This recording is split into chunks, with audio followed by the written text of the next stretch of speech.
Candace Owens has just spoken out with a statement that has garnered much attention. According to her, the story surrounding Meghan's pregnancy contains inconsistencies, and some crucial details seem to have been overlooked right before the public's eyes. But this is just the beginning. Because this time, Candace isn't the only one speaking out. Someone supposedly with direct knowledge of Portland Hospital, where Meghan claimed to have given birth, has quietly shared information that was previously kept secret behind strict walls. These details, when pieced together, are beginning to shake the image of a seemingly perfect story. And when you listen carefully, you will understand why more and more people are asking the same question. What really happened on the night Archie was born? Let's look back at a detail that appeared in Harry's memoir, Spare. The book is touted as authentic, a behind-the-scenes look at the royal family, but hidden within those emotionally charged pages, there's a statement that has prompted many experts to pause and reflect. According to the account, Meghan received 2 epidural injections, gave birth at Portland Hospital, and returned to Frogmore Cottage within just 2 hours. 2 hours. To many, that sounds fast, but to anyone who has experienced childbirth or understands medical procedures, this time frame raises serious questions. Experts and those familiar with hospital environments say it's not only suspicious, but also inconsistent with standard safety procedures. Let's analyze it simply. The journey from Portland Hospital to Frogmore Cottage takes about an hour under favorable conditions. Therefore, to be able to return home within 2 hours of giving birth, the entire remaining process, from recovery from 2 epidural injections, medical monitoring, checking the baby, completing discharge procedures, and security preparations, would all have to have happened in an extremely short amount of time. According to medical standards, this is inconsistent with safe procedures.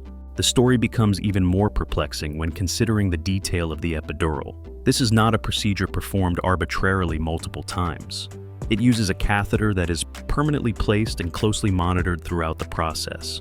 Removing and re-administering it is extremely rare, especially in a fully supervised birth.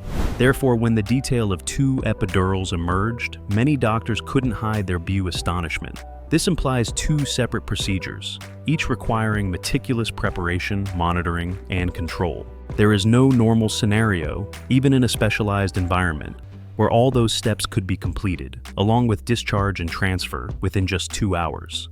This doesn't seem like a realistic timeline. It's more like an emotionally charged narrative than an accurate reflection of what typically happens in medicine. And the suspicion grew when a crucial detail was examined more closely. The version of Portland Hospital described in the story seemed to contradict the actual operation of the facility.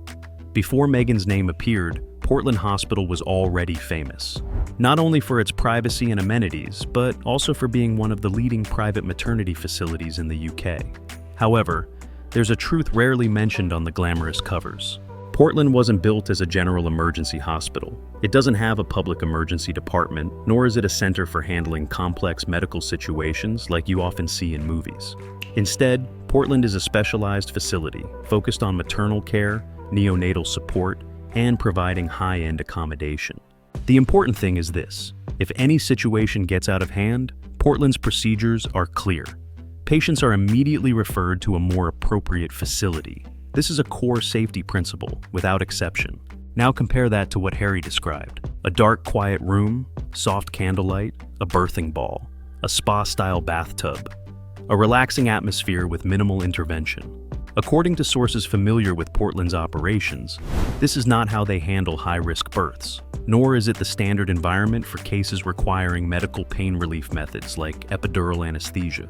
Internal sources even confirmed a crucial detail: no patient is ever left alone with pain-relieving gas, no secret passageways, no private elevators, no 2-hour discharge procedure, and there is no precedent for someone who has just undergone 2 epidural injections leaving the medical facility immediately. On the surface, the Portland building may look like a luxury hotel, but behind that facade lie very strict medical standards. So, if the room Meghan described was indeed dimly lit like a resort, if candles were lit during the procedure, and if Harry had free access to pain relief equipment, then the question is, where did it happen? Because the version of Portland Hospital described in the story doesn't match how Portland operates in reality. And when the medical details are put to the test, many doctors say things start to become clearer. The procedures described don't fit into standard medical practice. Let's start with the bottom line: epidural anesthesia. According to the account, Meghan used it not once, but twice separately. However, in medicine, epidural anesthesia doesn't work that way. When this method is used, a small catheter is carefully inserted and held in place. From there, the doctor simply adjusts the dosage, stronger or weaker, through the same system. There's no need to dismantle and repeat the entire procedure. To perform a true 2 epidurals, the medical team would have to dismantle the original system, start over, reinsert the catheter, check, and closely monitor, all while labor is still in progress. According to experts, this is virtually impossible, especially in a private hospital where safety is always prioritized over speed. According to medical standards, a second epidural is only considered in exceptional circumstances, when there is a clear reason, complete documentation, reporting procedures, and the involvement of an appropriate professional team.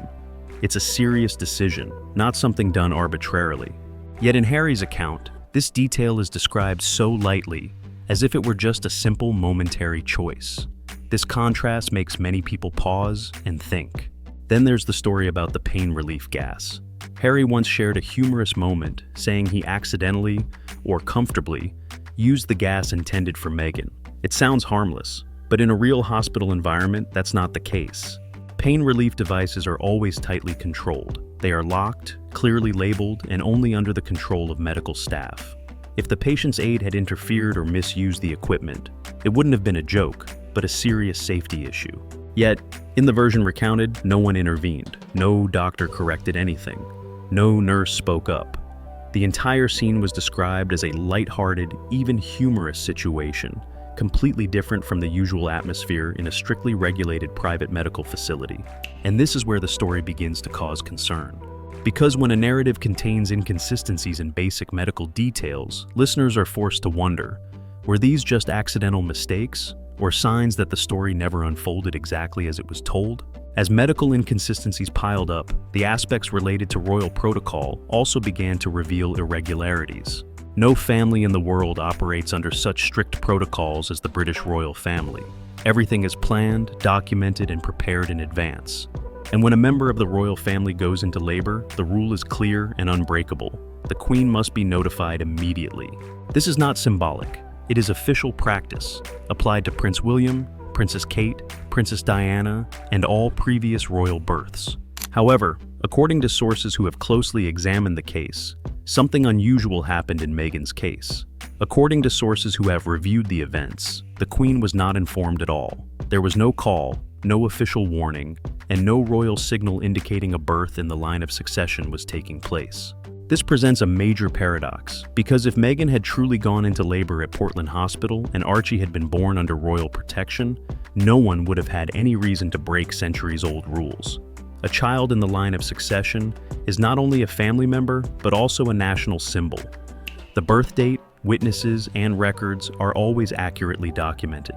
Yet in this case, everything is obscured, the timing is unclear, the details contradict each other, the familiar process seems to have disappeared, and when such a crucial link is missing, the inevitable question arises: why? Even more noteworthy is the fact that subsequent explanations have constantly changed. Initially, Meghan said she didn't want to obstruct access for emergencies, even though Portland doesn't have a public emergency room. Then, the reason given was that the press didn't deserve photos. And then came a third version. The press had been notified, but no one showed up. 3 reasons for the same moment. 3 different stories, not complementing each other, but only adding to the confusion.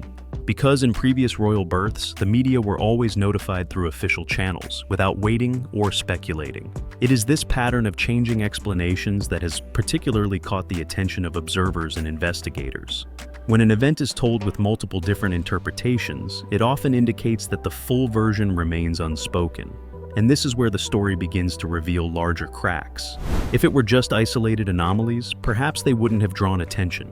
But when the information about Meghan's age at Archie's birth is mentioned, late 30s, the story immediately takes a different turn. Medically, pregnancies after age 35 are classified as requiring special monitoring, with close supervision, frequent checkups, and a clear intervention plan. In other words, no doctor would consider it a relaxing experience. Yet what is described depicts soft candlelight, a cozy setting, birthing balls, and a bathtub, a setting typically associated with low-risk births, not the standard choice for a case requiring close monitoring. According to sources familiar with the process in Portland, high-risk cases require strong lighting, monitoring equipment, readily available specialists, and continuous supervision. Candles and birthing balls are not the primary medical tools in such situations. This contrast has led many to question, why is the story told more like a healthcare experience than a medical event? The contradiction becomes even clearer with the detail about preeclampsia. This is not a mild condition. It requires prompt intervention, continuous monitoring, and no early discharge. Those who have experienced it confirm that recovery takes time, rest, and a controlled environment. Yet, just weeks after Archie's birth, Meghan's schedule showed long trips and frequent public appearances, unlike the typical recovery pace after a condition requiring special monitoring. And it is this discrepancy between what typically happens in medicine and what is described that continues to raise an unanswered question. Doctors say postpartum blood pressure can fluctuate unexpectedly, so mothers are often closely monitored. However, looking at the actual schedule shared afterward, things take a completely different turn. When this detail is juxtaposed with the previous inconsistencies, from timelines and medical procedures to how the hospital operates, the story begins to lose its coherence. And it's not just the big points, it's the small details that make the picture even more confusing. Take the story about Nando's chicken, for example. Harry said he went out early in the morning to buy food. But according to people familiar with Portland, the hospital has its own 24/7 food service. While Nando's usually closes late at night, that makes the trip unnecessary. Then there's the detail about the secret elevator.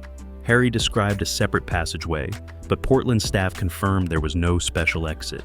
All patients, including royalty, move through the usual corridors according to standard procedure. Then came another crucial question. Who was the doctor who delivered Archie? The doctor's name initially given was later denied, forcing some media outlets to correct it because they couldn't verify it. The ambiguity surrounding this detail is no small mistake. It suggests something was altered, obscured, or never clarified from the outset. And this is where all the pieces begin to converge. The story of Archie's birth is always told with beautiful imagery, warm candlelight, soft lighting, peaceful music, and a feeling straight out of a fairy tale. A perfect, carefully chosen moment to remember. But the fairy tale only exists when no one pulls the curtain back. When that happens, the soft light fades and questions begin to arise. A 2-hour timeline, 2 epidural anesthesias, inconsistent royal protocols, a hospital operating differently than described, small but contradictory details, all combine to form a picture too clear to ignore. This is not an accusation. Neither is this a personal opinion. This is the difference between a story told and what seems to have actually happened. Because the truth doesn't disappear, it just waits for the right moment to be seen. And the remaining question rings out more clearly than ever. If this part of the story is incomplete, what else has yet to be told? If you find these details thought-provoking, leave a comment sharing your perspective, subscribe to the channel, and turn on notifications, because this story doesn't end here.